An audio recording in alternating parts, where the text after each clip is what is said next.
I can't even explain how excited I am. Excited? How excited I am. Today is the first day of the rest of our lives. I'm just kidding. Kinda, sorta. I need to get this thing out of the back of my head. I can feel it like wobbling around. Anyway, today is the first day of the biggest build I've ever done. We're gonna talking about 5x5 mosaic with a 4-foot acrylic piece on it. And guess where it's going? Hawaii. Oh my, like for a big company. What is life? What is life? So, let's get it started. Anyways, today we are focusing on making strips for our mosaic. This whole project is going to be a big 5-foot by 5-foot black mosaic. I'm so excited. The biggest project I've ever done. Anyway, so we are going to be making it out of a red oak because it is the cheapest version of the oaks. I don't really care about the color of it, like wanting the white oak, because you're going to turn it black. So today we're going to focus on how I get my strips, what size do I get them, how do I buy the lumber, how do I mill it down, all the things. So I usually just go to the hardwood store. My local hardwood store is over an hour away from me. I don't know if I would consider that local or not, so I just try to go every few months or so. And I usually just get a whole bunch of this 3/4 inch red oak. I usually get the 2 sides flat, 1 edge, so this edge is actually not milled down, because I very rarely actually use this last piece anyway for strips or borders or anything like that. I just need 1 flat edge. It's a little bit cheaper doing it this way versus being a full 4x4 like squared off piece. That's what I like to do. And if it has a knot or something in it, I can easily just skip over that. I'm not making like a big old table. Well, I need perfectly pure, solid, non-blemished wood. So usually it's 3/4 inches thick, and there's 2 different ways that you can cut slats out of this.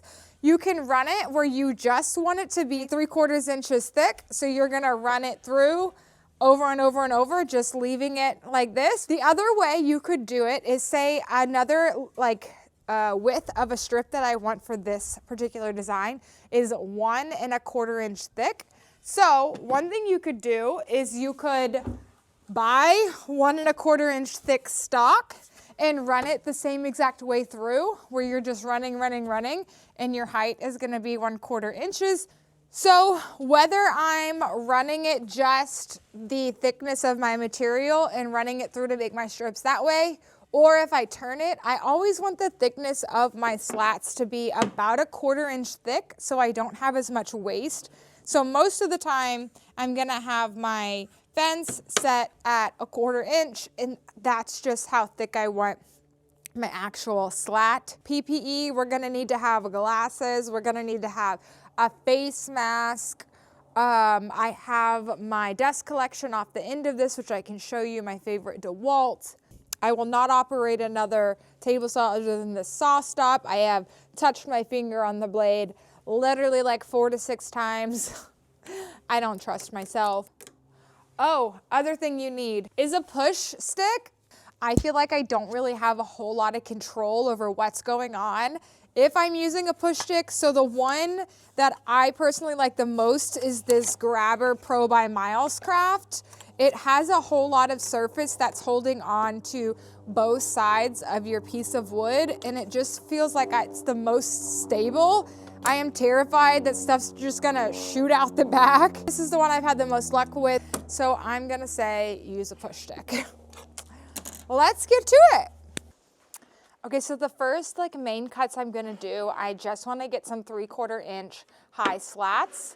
So I'm going to lower my blade down to just above my wood there. And remember I said I want each slat to be 1/4 inch thick. I'm gonna set my fence at 1/4 inches, lock it in place, and now I'm just gonna go ahead and run my pieces through about 7 million times, because we're gonna need a lot for this project. Are we ready? Are we ready? Let's go turn on our dust collection.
Okay, now that all of my strips are cut, I have 3 different sizes for this piece. I'm gonna run them all through the planer so that way they are all the same exact height.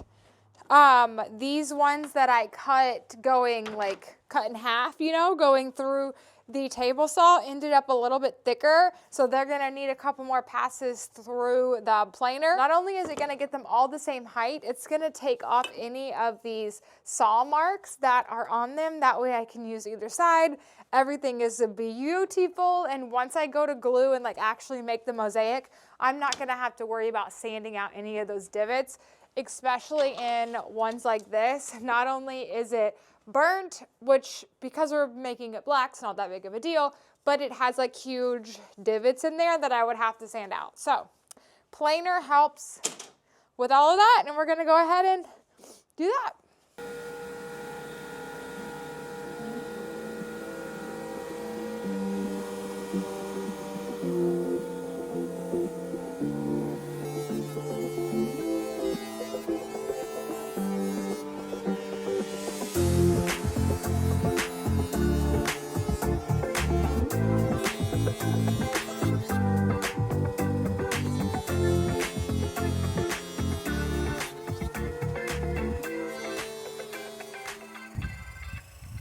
Now that we have all of our slats cut and ran through the planer, we're gonna run them through our router bit to give the edges a rounded over finish. You're going to, or I use a 1/4 inch roundover bit, and I actually don't stick it all the way up because I just want the edge to be rounded. I don't want to be able to see the actual like carving of the roundover bit. And if you've ever used a bit, you know what I'm talking about. So I just want to really like curve the edge over, so whenever you put 2 together, there's like a little distinction between each slat.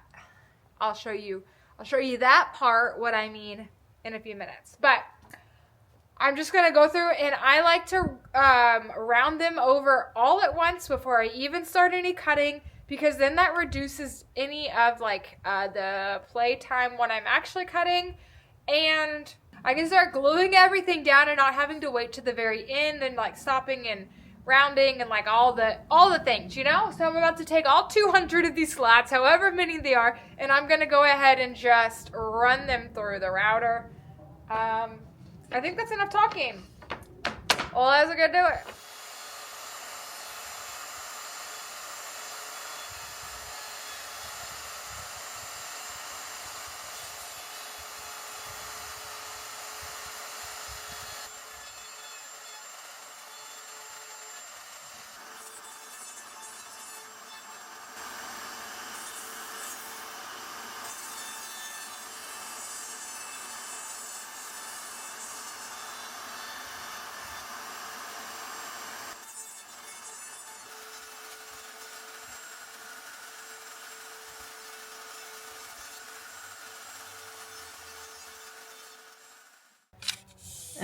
This here shows why I put the roundover on there. Can you see the difference between these two slats and how this just kind of like disappears? But with the little roundover bit, you get good definition between each of your slats. And when you go to make the mosaic, it's all much more pronounced with the little roundover. Home Depot only sells 4x8 sheets of plywood, and I needed 5x5, so we went and got the Baltic birch, Russian birch, whatever kind of birch you want to call it. It's birch. Comes in 5x5 sheets, and we're going to use this whole bad boy for our mosaic. I have gotten a lot of questions on how I figure out my pattern, and I wish I had a way that I could just be like, do this. But I don't really plan it out at all like I probably should. I know a lot of other people have like a software that they use and they draw it out ahead of time, but honestly, I'm a doer, not a planner. So I just kind of come out here. I almost always use 45-degree angles. It's just easier. I've done 30x60s before, and I love the like elongated look. And if I have extra time, I would love to like get more acquainted with that. But 45s are just like my friend. I will go look on some of my past designs, and usually we'll come up with a similar idea, but tweak it a little bit to make it different, but also expand my repertoire of a knowledge of mosaics. Does that make sense? This one being a square is going to be different than my usual rectangles anyway. I had this vision where instead of doing like an X, I kind of want it to come up and there'd be like not a triangle, what is this, a diamond in the middle, kind of? I don't really know. Something else I keep trying to remind myself is this particular one is going to be stained black. So while I do want a really cool pattern, and it does, matter, it's not like the end all be all on this specific one because it's going to be turned black, and that's just going to take away some of the pattern and the graining anyway. So I will get us like a great mosaic, but it doesn't have to be the most intricate, perfect thing because we're going to black wash it. Well, I was in the middle of creating my crosshairs whenever I realized I wasn't filming. So let's get back to that. I do have this line here. I'm going to go ahead and mark and measure the other one and hopefully get us 4 45s so we can get to making on the design. That would be your first step, is to find not only your middle, but you want to have 4 different quadrants to work in, especially doing 45 degrees. So you make sure that everything is staying even and not shifting. Let's get to it.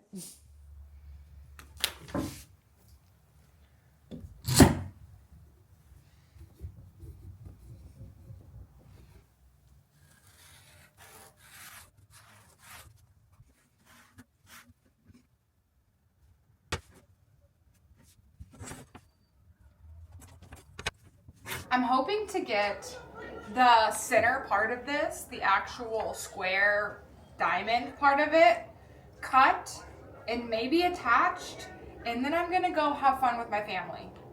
Let's get to it.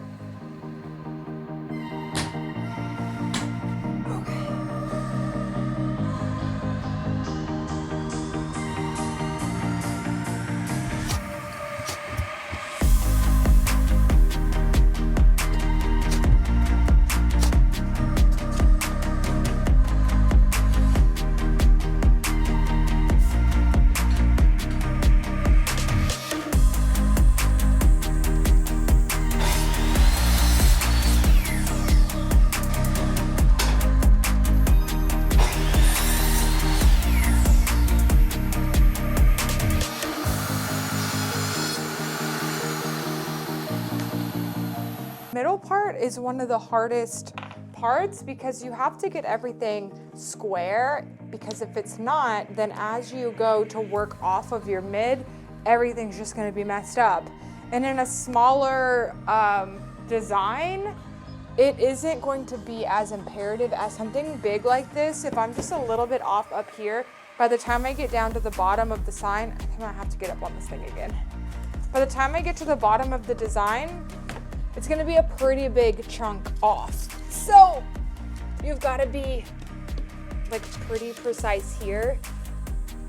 You can fix it a little bit down the road. I use this middle 4 quadrant because I've already measured and made sure that this is a perfect like 90 degree, 45, like all the things here.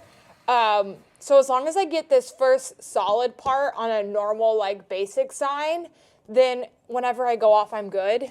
But this one's a little different because I'm not using those initial middle quadrants. Since I did the first, if everything went correctly, then this one should be square as well.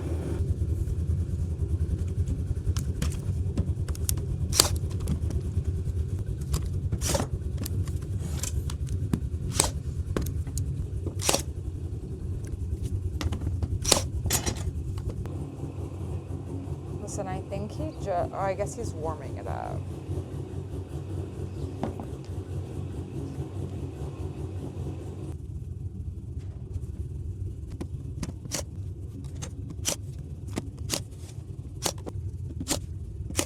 I don't know if you can hear me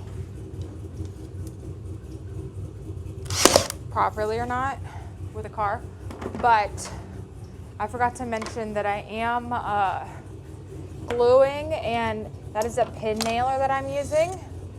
That way the glue really adheres to it, and the pin nail is gonna hold it down in place so it's not moving as I'm continuing to build the mosaic. Everything is stable and perfect and in place. I don't have to do with moving.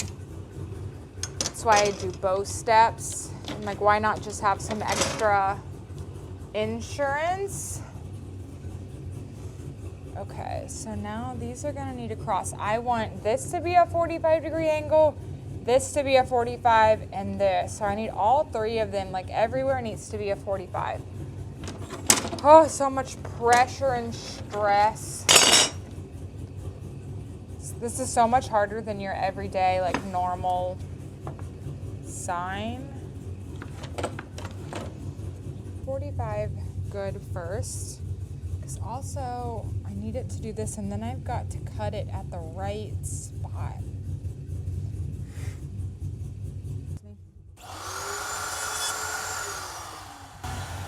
I refuse on these like thinner pieces. I refuse to run it through the router, sticking the pointy edge, because I've had it like do all kinds of scary things to me. So I will just take some sandpaper. This is 120, you can use 150, whichever. And I just hand sand that roundover because I enjoy my fingers. So I'm not going to risk that for the biscuit. Okay, oh, over here I can kind of see a little better than the other one.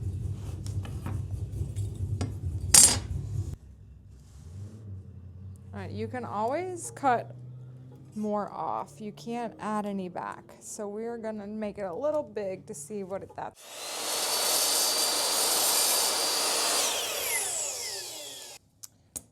I think this one is good.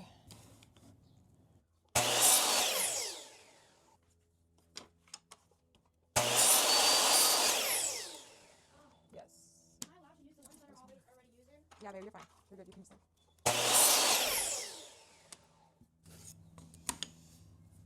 Beautiful for spacious skies. All right, we can run this one because it's.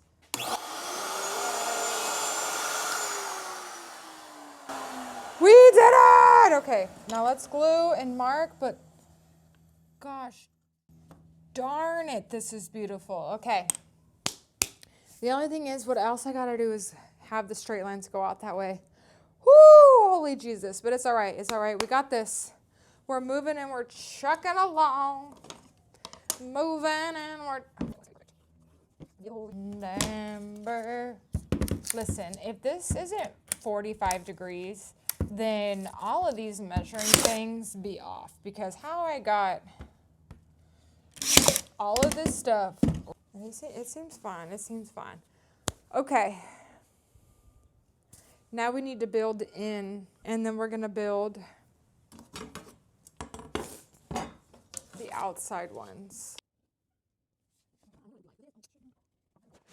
Oh, okay. That's what I thought. That's what I thought. You know, I ain't perfect. I ain't perfect, all right? So we gotta get it right.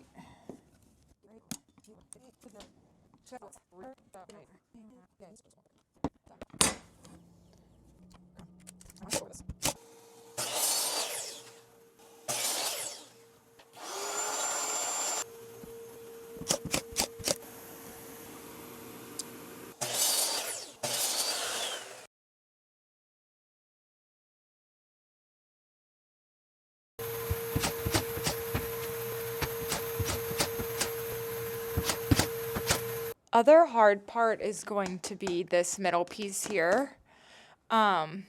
Everything else will either go off the board.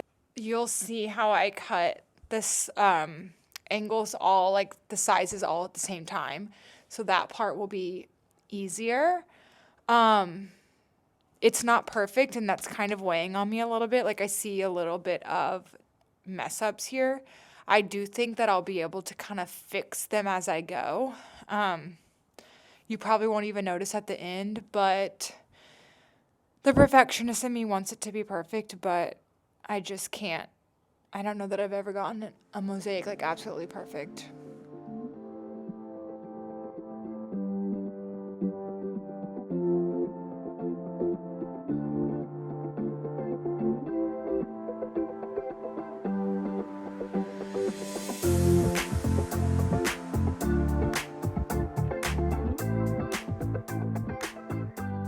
When I'm doing sections like this, where all of the pieces are going to be the same length going down, or however long I decide to do it, I come over here to the miter saw, and I'm going to make a stop block here. That's what this is. So the distance between this block and my blade will be the same every time. So whenever I'm doing a lot that are just going to be the same piece, which I showed you on the area, they're all just like going down in a horizontal, they're all the same length. You use a stop block here, so the distance between the edge of the stop block and my blade is going to be the same distance, so I can just keep running slats through over and over and bulk cut them without having to go back and forth to the saw and stuff. So for this one, I'm going to use a skinny slat and this like a little bit thicker slat, and I'm hoping to get a lot done in a short amount of time.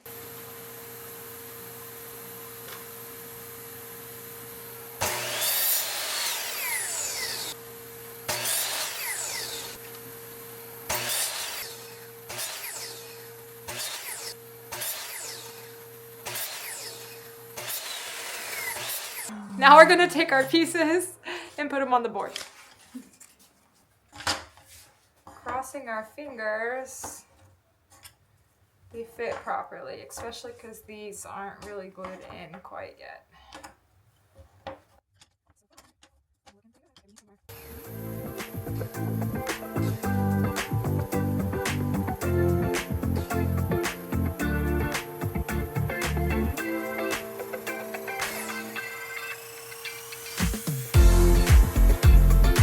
I'm gonna show you more of this beautiful project.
our jigsaw and I am gonna straighten out the edges, cut off all of the boards that like stick out of the side, and we're gonna have a perfect square.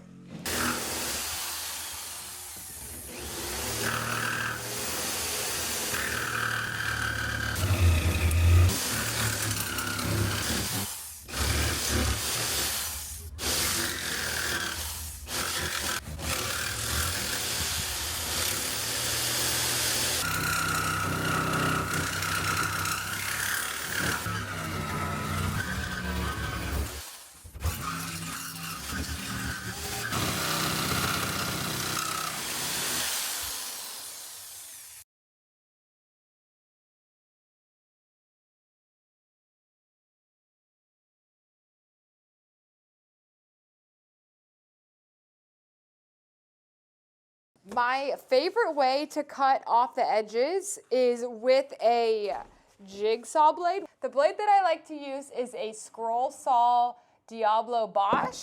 You could also cut it with like a router. There's multiple ways that you could cut off the edges. I'm just the most comfortable with the jigsaw blade. You don't have to be perfectly perfect the way that I do the borders because it's gonna cover up that exact edge.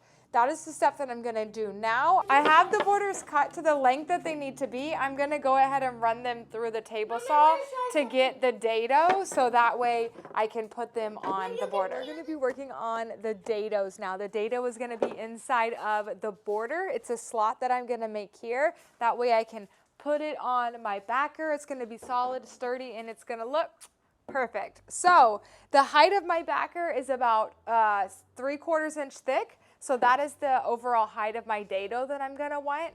The thickness, I am using 1 inch piece of border here instead of the normal 3/4 inch that I would use. So I'm actually gonna have my depth about 1/2 inch because I really want a good amount of wood to wood glue ratio, especially on something this big, being 5 foot by 5 foot. I really need this border to hold on tightly.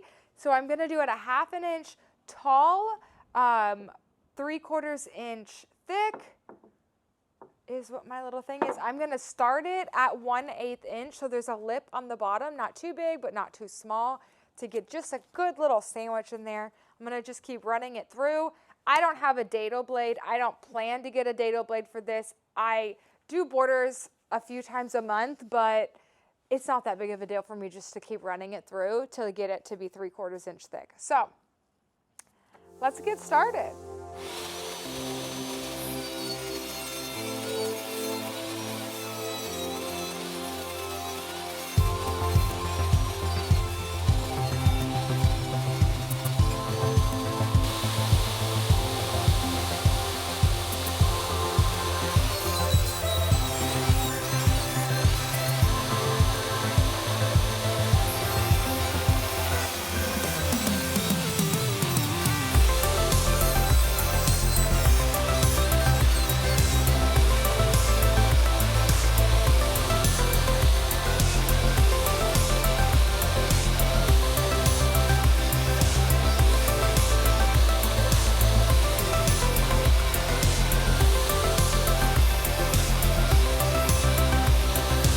Here I'm filling my nail holes with wood glue. I am sanding while the wood glue is still wet so the sawdust will get inside of that hole and perfectly fill it, so when it's time to go stain, you won't even know that it's there.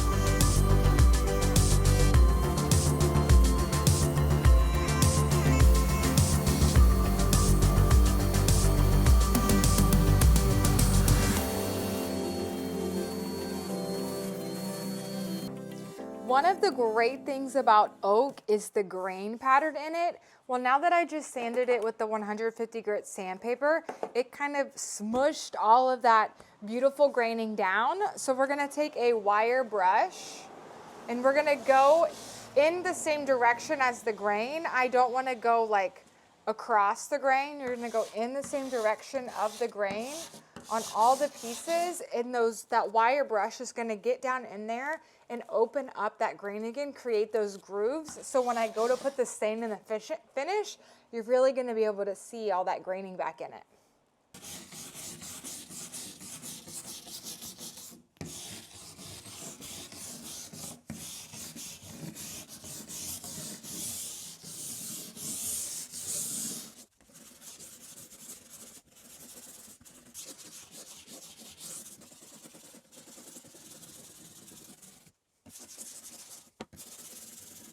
Can you see the difference here? So this is where I sanded it and where it's smooth. And this here, where I opened up all the graining, it's just not as prominent as whenever you go over it with the brush.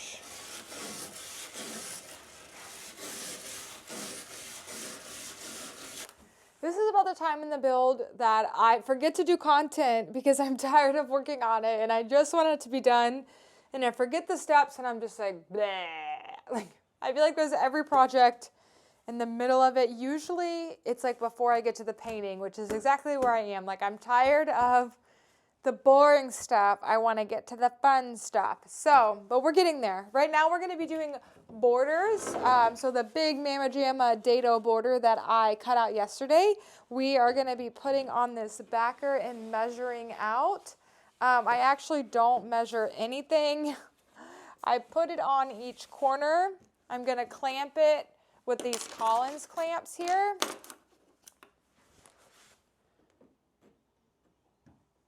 It's like impossible this size to not have a bowed border, so I'm gonna have to figure something out with that. But then I'm gonna come down over here, and right where the border hangs off of the backer here, I'm going to mark a spot.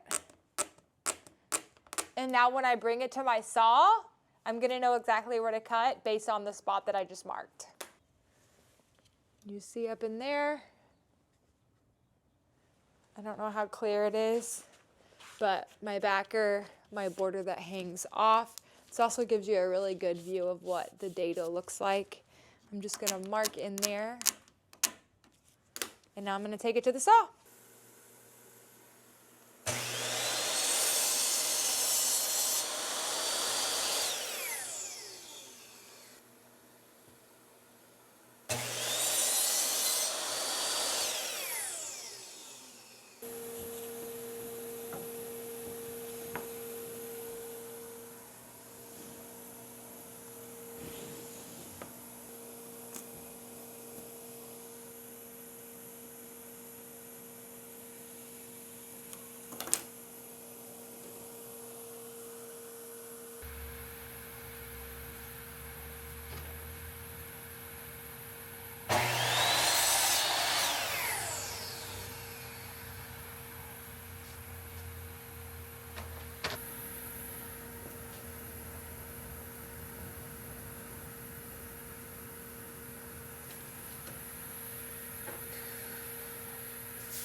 I took the Mosaic inside, which was a feat in itself, and I stained it with my Rubio Pre-Color Black. This is my very favorite black stain to use because it is actually black. It's not going to show the grain through.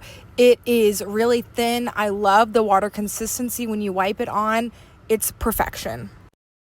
Once dry, I attached 12 standoffs. This is a big mama sign, so I wanted to make sure there was enough support for all of it. I actually added some standoffs in the middle of the sign that did not go through the top. It just sat for when the backer was laying down. Their weight of it would not crack the acrylic, so I actually have standoffs that you can't even really see for the front under there for support as well. The back has a French cleat that I think is rated for up to 200 pounds. I hang almost all of my signs with a French cleat. I usually pack my signs myself, but this one was massive. Plus it was going to Hawaii, which means that I needed to ship it freight, which meant that it needed to be in a wooden carton. So I hired out a company to come and do that for me. It was amazing. Thank you so much for watching.